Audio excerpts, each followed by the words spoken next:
صحه وفي احسن حال. وحشتوني جدا جدا جدا. ان شاء الله هنعمل النهارده مع بعضينا وصفه حلوه قوي ولذيذه وسهله جدا وبسيطه. انا ما عملتش معاكم قبل كده الوصفه دي، وحابه النهارده ان شاء الله ان انا اعملها معاكم. هعمل معاكم النهارده وصفه، لا استنوا، قبل ما نقول الوصفه بتاعتنا ما تنسوش اللايك والشير والسبسكرايب وكومنتاتكم الجميله اللي دايما بتسعدني وبتفرحني. يلا بقى تعالوا اقول لكم الوصفه بتاعتنا النهارده ايه. هنعمل كبسه الدجاج. انا حابه ان انا اعمل النهارده معاكم وصفه الدجاج، ما عملتهاش معاكم قبل كده بالدجاج، عملتها معاكم قبل كده بالريش الضاني. حابه بقى النهارده ان شاء الله ان انا اعملها معاكم بالدجاج المخلي. يلا مع بعضينا نشوف الوصفه ونشوف الطريقه بتاعتها. حطيت عندي هنا خلاص زبده وسمنه مع زبده وزيت مع بعض وسايباهم يدوبوا شويه. وبعد كده هنزل اول حاجه بالفراخ، هديها صدمه. طبعا انا عندي هنا الفراخ مخليه زي ما قلت لكم اهي. انا جايبه النهارده عندي اوراق، تمام اهي. هحط كده الفراخ عندي طبعا على نار عاليه علشان ما تنزلش اي سوائل منها خالص، لحد بس لما اقفل المسام بتاعتها وبعد كده نقلبها زي ما انتم شايفين كده. انا لما حطيت الفراخ ما حطيتش معاها لسه اي بهارات خالص ولا اي توابل، تمام. هبدا بقى اقلبها على الجنب التاني اهو علشان اقفل المسام بتاعتها برده من تحت اهي كده اهي.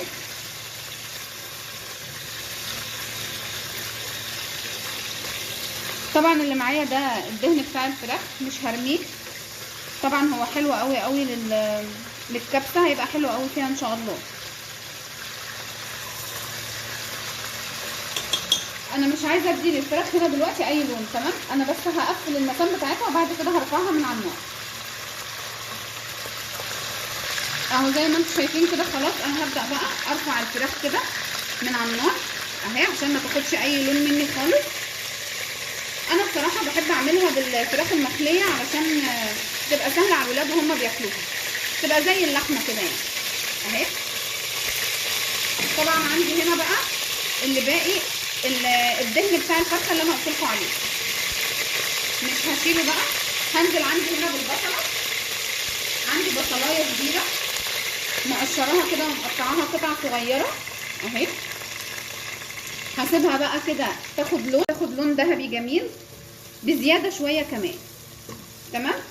وبعد كده هرفعها من على النار وارجع تاني الدجاج هنا او الفراخ علشان ياخد لون ونكمل معانا الكبسه بتاعتنا الجميله. انا عاملاها بطريقتي انا اللي انا وولادي بنحبها، يعني انا وولادي بيحبوا ياكلوها بالطريقه دي. يا ريت تجربوها ان شاء الله، وان شاء الله باذن الله تعجبكم. كده انزل بالفراخ اللي عندي تتحمر شويه كده مع البصله كده وهي بتتحمر اهي. هنحطها على الجلد بتاعها الاول اهو. عايزه اقول لكم بقى ايه، السوائل اللي نزلت من الفرخه دي لا مش هنرميها ابدا، هنرجعها هنا تاني ونقلب بقى شويه كده الفراخ مع البصله. عايزه اقول لكم الريحه خطيره جدا وانا لسه ما حطيتش اي بهارات خالص. تعالوا بقى نحط مع بعضينا البهارات بتاعتنا بهارات الكبسه العاديه، اللي حابب يشيل منها يشيل، اللي حابب يزود يزود، تمام. البهارات عندي اهي بتاعت الكبسه. انا كمان جبت فلفل شطه اللي هو الاحمر ده. هنزل بمقدار الرز كله اهو. انا حطيت الرز كله بقى هقلب كده، وهنزل بقى بمقدار الميه بتاعي. طبعا عارفين ان كل كوبايه رز بسمتي بتاخد كوبايه ونص من الميه، تمام اهو. حلو قوي كده. هبدا بقى انزل بالميه بتاعتي على مقدار الرز اللي انا عاملاه.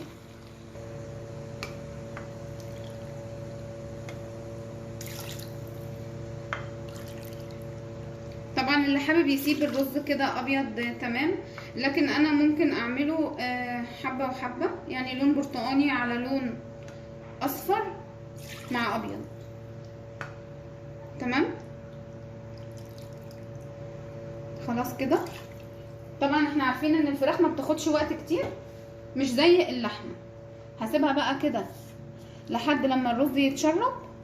طبعا وقت ساعتها هتكون الفراخ عندنا استوت، لان يعتبر كده الوقت اللي انا شوحت فيه الفراخ لوحدها وبعدين حطيتها مع البصله تعتبر كده استوت نص سوا. تمام. هتستوي بقى ان شاء الله بقيتها مع الرز. بعد ما يستوي الرز هتكون هي كمان استوت. هقفل بقى دلوقتي عليها كده واسيبها بقى على نار عاليه لحد لما تتشرب واوطي عليها بقى. ان شاء الله بعد ما يخلص اقدمه لكم ان شاء الله. حبايبي تكون وصفتنا النهارده خلصت. كبسه الدجاج على طريقتي، عايزه اقول لكم خطيره. عملت كمان معاها صلصه الدجوس ما شاء الله تحفه. اتمنى ان انتوا تجربوها وتنولوا على رضاكم واعجابكم، واوعوا تنسوا اللايك والشير والسبسكرايب وكومنتاتكم الجميله اللي دايما بتساعدني. كنت معاكم رانيا زياد. باي باي.